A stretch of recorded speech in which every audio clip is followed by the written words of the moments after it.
UHD quality video streaming, internet like a boss. SLT Mobitel Fiber. UHD quality video streaming, internet like a boss. SLT Mobitel Fiber. නව ඩොමෙක්ස් වැල්ලම් සහ විසබීජ අවම කර දින 3ක් දක්වා toilet එක ෆ්‍රෙෂ්ව තමයි. ඩොමෙක්ස්.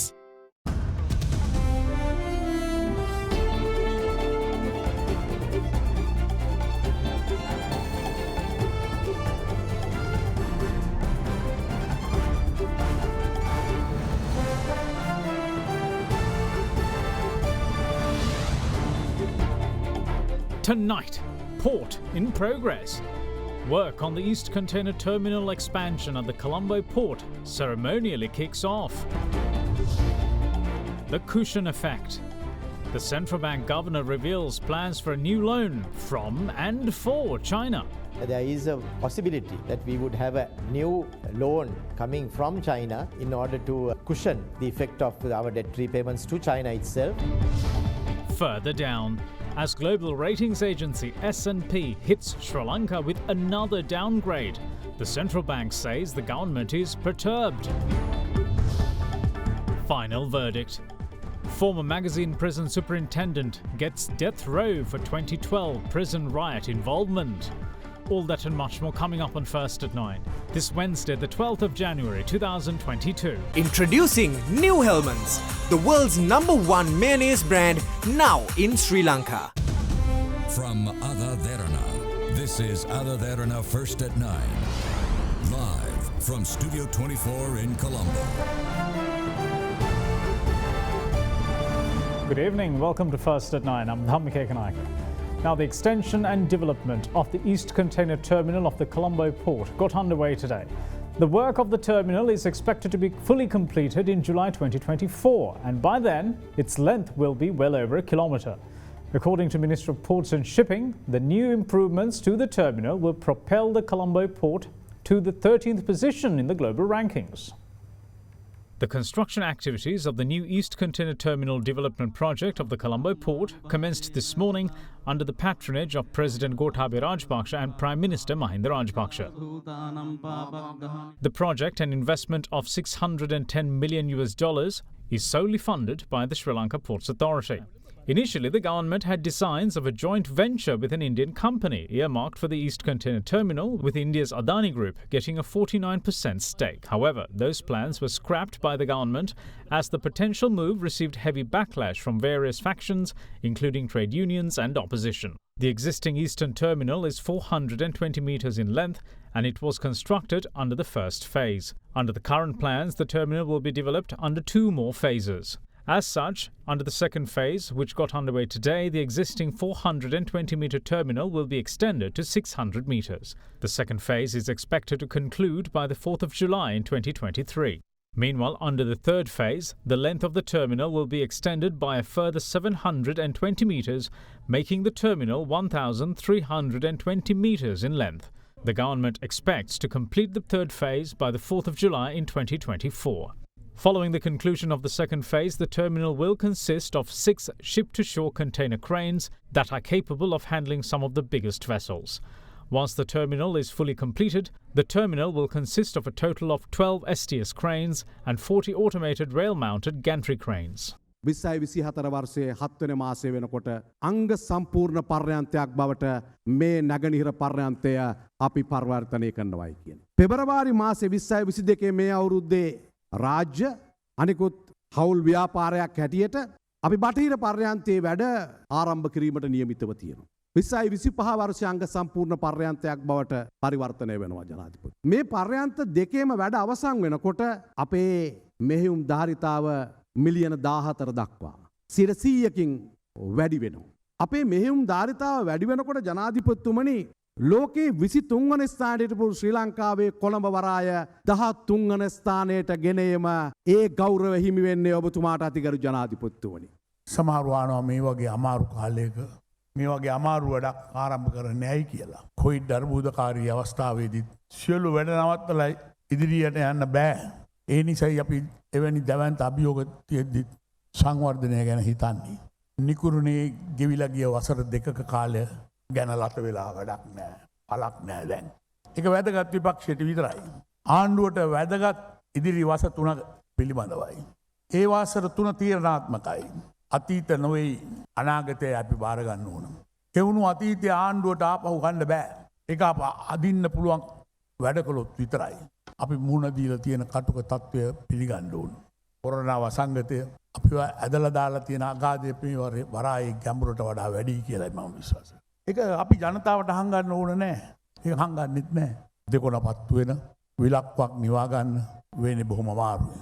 පැත්තකින් යහපත් ආණ්ඩුව විදේශ සමග ගහපු ගිවිසුම් පැත්තකින් ඒවා යලි නිදහස් කරගෙන දියුණු කරන එක. මේ මරණස්ථාන නිදහස් කරගත්ත ගන්නත් ඒවා දියුණු කරන්න මුදල් හොයාගන්නත් ඕන. මේ සේරමද ප්‍රජාතන්ත්‍රවාදීව කටයුතු කරන්නත් ඕන. මේ පර්යාන්තය යන ජාතිය අපේක්ෂාවන් ආරක්ෂා කරන්න ලොකු කැපකිරීමක් කරන්න වෙයි. රට ගැන තියෙන බලාපොරොත්තු අතාරින්න එපා. නියම ක්වලිටියට හැදෙන අලුත් ටියාරා රස පදමට අලුත් වෙලා. Governor of the Central Bank, Ajit Niwad Kabra, revealed today that the government will be seeking a new loan from China. He explained that the unspecified loan will be used to cushion its existing debts with China as part of its restructuring efforts. The central bank governor also hit out at critics of the government's handling of the economy, accusing them of switching tunes and pressuring the government to default. Central Bank Governor Ajit Niwad Kabra faced the press today to address all concerns relating to the state of the economy and the government's handling of its debts. Touching on upcoming debt repayments, Governor Cabral called out government critics for what he termed changing tunes on the issue. This story about going bankrupt has been there from 2020 onwards. In 2020, they said that this country will fail. They said we won't be able to make the payment. In 2021, they said the same thing. You will fail. And then that also didn't happen. Now, after we have countered their story, when we say that we will pay, now they are saying, don't pay, don't pay. Meanwhile, with restructuring being the buzzword within government circles these days, he explained that the government's intention remains to lessen the pressure on the economy by reducing international sovereign bond obligations and shift that debt to other longer-term avenues. We have already paid $2 billion of international sovereign bonds, thereby reducing the international sovereign bonds level from 15 billion to 13 billion. We are also negotiating and have negotiated with other countries to have lower rates of interest as well as longer periods of time in order to settle those international sovereign bonds, as a result of which we will be much more stable. So our intention is to reduce the ISBs to a level of about 10 billion and grow the economy to the level of about 100 billion, at which stage we will have a greater comfort when we go forward. So this is a very clear strategy. And what is that strategy? We are actually restructuring our debt portfolio. So what we are doing is exactly what people are asking for, restructure it, but we are doing one difference, is we are not inflicting any pain to the investors that have already had faith in Sri Lanka and invested, so that we can face this situation much better in the longer term as well as in the shorter term. In the meantime, Governor Cabral also revealed that the government will be seeking a new loan from China that he explained will be used to cushion its existing Chinese debt repayments. In this instance, assistance that have been sought may have been connected to the debt repayments that we are having. It is only with regard to China's transactions. We have an understanding with China that they would assist us in making the repayments in that form. So maybe there is a possibility that we would have a new loan coming from China in order to cushion the effect of our debt repayments to China itself. So that's something that we would like to explore, and maybe we will do that in the future as well. In the meantime, Chinese Foreign Ministry spokesperson Wang Wenbin has expressed confidence that the concerted efforts of the Sri Lankan government and the people will see Sri Lanka overcome its temporary difficulties as soon as possible, helped by assistance from China. He also stated that China will never interfere in Sri Lanka's internal affairs and will always step forward and extend a helping hand during difficult times. Spokesman for the Chinese Foreign Ministry Wang Wenbin responded to questions regarding Sri Lanka's request for debt relief at the daily media briefing on Monday. Quoting Foreign Minister Wang Yi, Wang stated that China firmly supports Sri Lanka in safeguarding national sovereignty, independence and territorial integrity. He added that China is ready to work with Sri Lanka to carry forward the spirit of the Rubber Rice Pact, characterized by independence, self-reliance, unity and mutual support. He also explained that China, as a great friend of Sri Lanka, will never interfere in its internal affairs and will always step forward and extend a helping hand when it faces difficulties, which will always be remembered by Sri Lanka. Further responding to claims of Sri Lanka being stuck in a Chinese debt trap, Wang stated that it was untrue to say that joint Chinese investments are expensive and unprofitable, and that all cooperation is mutually beneficial and has been warmly welcomed by all sectors in Sri Lanka. Touching on the debt issue, Wang added that China has been providing assistance to Sri Lanka's economic and social development to the best of its capacity and will continue to do so in the future. Wang also expressed confidence that through the concerted efforts of the Sri Lankan government and people, the island will overcome its temporary difficulties as soon as possible and usher in renewed and greater development. Now, Sri Lanka's economy was dealt another rating blow today, with Standard & Poor's downgrading its long-term sovereign credit rating to CCC with a negative outlook from its previous CCC+. The ratings agency explained that its action was prompted by a high risk of sovereign default in the next 12 months by Sri Lanka and the absence of any unforeseen positive development soon. The central bank, however, has condemned the move. Global ratings agency Standard & Poor's has downgraded Sri Lanka's long-term sovereign credit rating to CCC with a negative outlook 13 months after the island was slapped with a CCC+ rating. Meanwhile, Sri Lanka's short-term credit rating was reaffirmed at C. In a statement, S&P warned of a high risk of sovereign default in the next 12 months due to what it said was an absence of any unforeseen positive development. The company explained that Sri Lanka possesses a weakened external position due to heavy external obligations and uneven access to financing. The statement also warned that foreign exchange resources are expected to be further pressured over the coming quarters by additional external sovereign debt maturities and current account requirements. The company also predicted that Sri Lanka may have issues with timely debt servicing due to its weak external profile, high fiscal deficits, considerable state indebtedness, and heavy interest payments, all factors that significantly constrain ratings. S&P also says that the receipt of the recent $1.2 billion relief package may help to some extent, but on the other hand has weakened the government's already tenuous fiscal position and added to its heavy debt profile as well. Meanwhile, the Central Bank of Sri Lanka issued a response on its official website today, saying that the government is perturbed by the downgrade, especially at a time when it has sourced and lined up the funds necessary to repay its upcoming bond maturities this month. The central bank adds that the move demonstrates the repetitive nature in which S&P and other ratings agencies acted together to initiate downgrades on the cusp of the settlement of ISP obligations. It adds that S&P's actions have failed to recognize positive developments taking place in Sri Lanka, especially at a time the entire world is grappling with repeated waves of the COVID-19 pandemic. It also accuses ratings agencies of undermining efforts to increase foreign exchange inflows, negatively affecting investor confidence and investments, and any chance of building up the country's official reserves as well. We will see you shortly. Stay with us.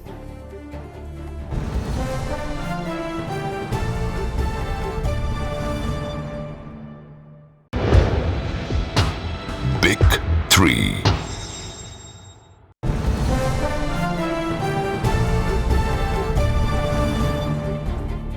Welcome back. You're watching First at 9.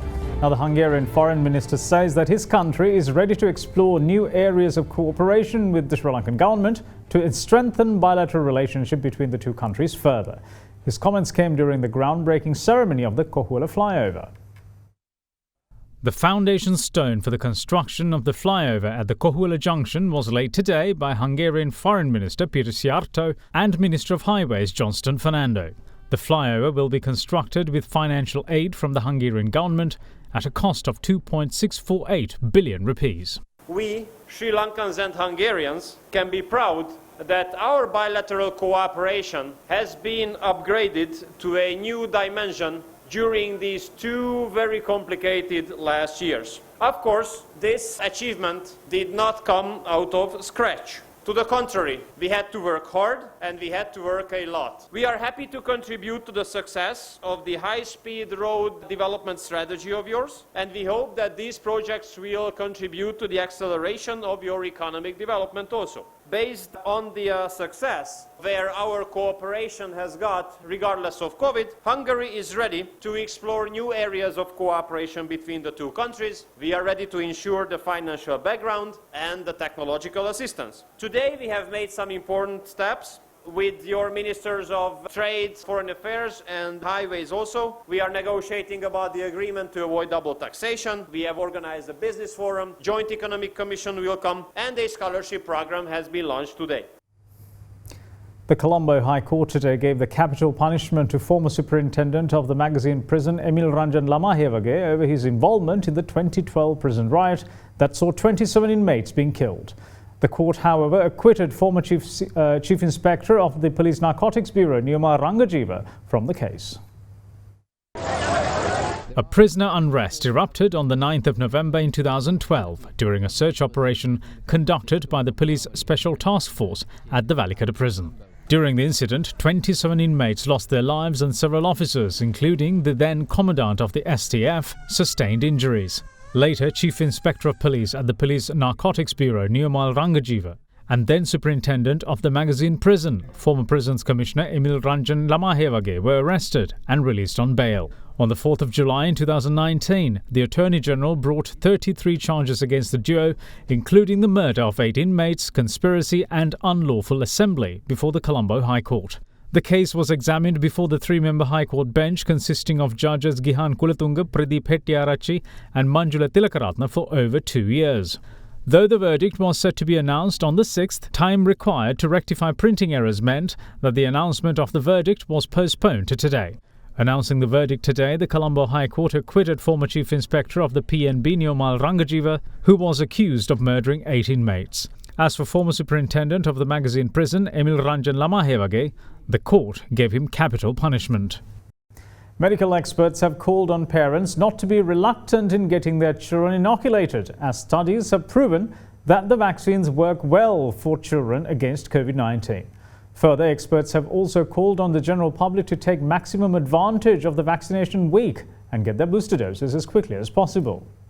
At the moment, the COVID situation in Sri Lanka looks to be under control following the relentless efforts of the country's health authorities and the frontliners. However, that does not mean the virus threat is over and people can neglect safety measures.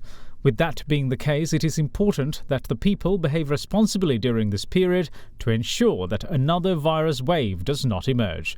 If it does, travel restrictions might return and inevitably the schools will have to close. මේ ඉදිරි මාස දෙක තුන ඇතුළත අතපසු වෙච්ච විභාග 3ක් පෙළගස්වලා තියෙනවා. ප්‍රධාන වශයෙන්ම ශිෂ්‍යත්ව විභාගයත්, උසස් පෙළ විභාගයත්, මේ මාස දෙකකට සාමාන්‍ය පෙළ විභාගයත්. අපිට යම් හේකින් මේ විභාග ටික ආපහු කල්ලාන්න සිදු වුණොත් ඊළඟට වෙන්නේ සමාජයෙන් ඒ තරාතිරම් වලට එන කොටස් නැතු වෙනවා පමණක් නොමෙයි මානසික ලොකු පීඩනයකට ලක් වෙච්ච දරු පරපුරක් මේ රටට ඇති වෙනවා. මොකද දරුවෙකුට දෙතුන් වතාවක් විභාගයකට ලෑස්ති වෙන්න කියලා විභාගයේ අවසාන මොහොතේදී කල්යාමක් සිදු වුණොත් ඒගොල්ලන්ට සම්පූර්ණයෙන් සමාජය පිළිබඳ විශ්වාස භංගත්වයක් ඇති වෙනවා. තමන් පිළිබඳ විශ්වාස භංගත්වයක් ඇති වෙනවා. ඒ තුලින් ඒක ලොකු හානියක් වෙනවා. In this backdrop, medical experts call for children to be vaccinated as soon as possible, with new data proving that vaccination prevents children from being severely ill from COVID.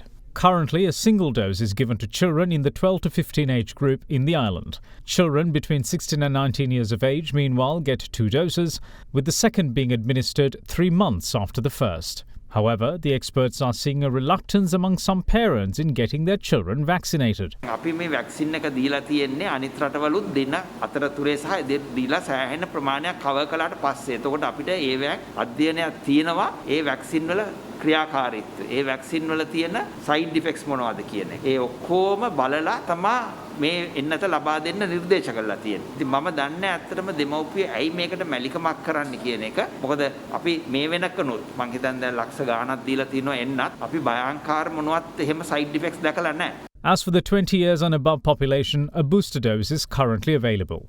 Further, the government also announced a vaccination week until the 17th, which expands the facilities to the public in getting the booster. Mechanisms are put in place for even people with mobility issues to get the jab. We've given the first dose to about 75% of the total population. Second dose, it's been inoculated to about 64% of the total population. Then again, with the booster dose, we've reached a level of 20% of the total population. This week has been declared as a vaccination week, so it is your prime duty to get yourself vaccinated if you are not got vaccinated. And there is no overcrowding, there is no delay in vaccination centers. If you have any disabled people at your home, who are immobilized, you can call your area MOH or the PHI and inform them. So there will be mobile vaccination. Team will attend to that.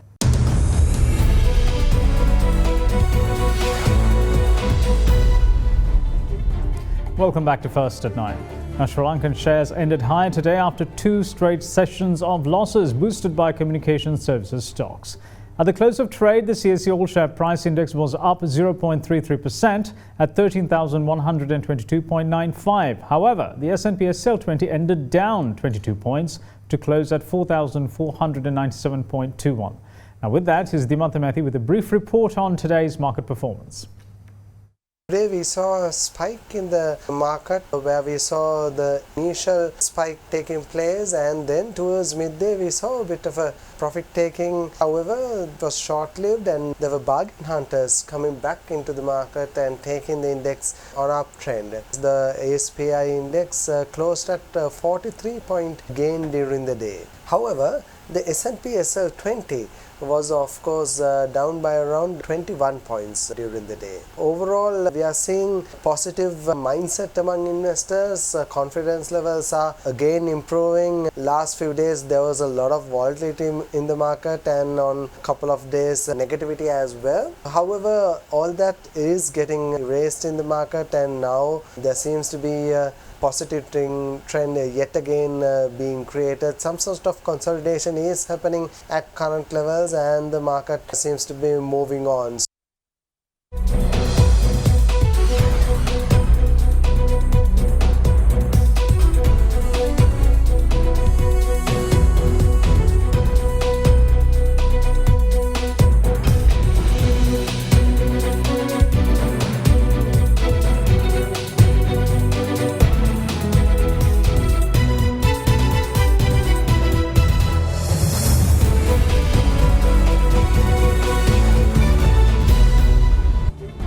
And that's it from all of us here at First at 9. Thanks for watching. Bye-bye.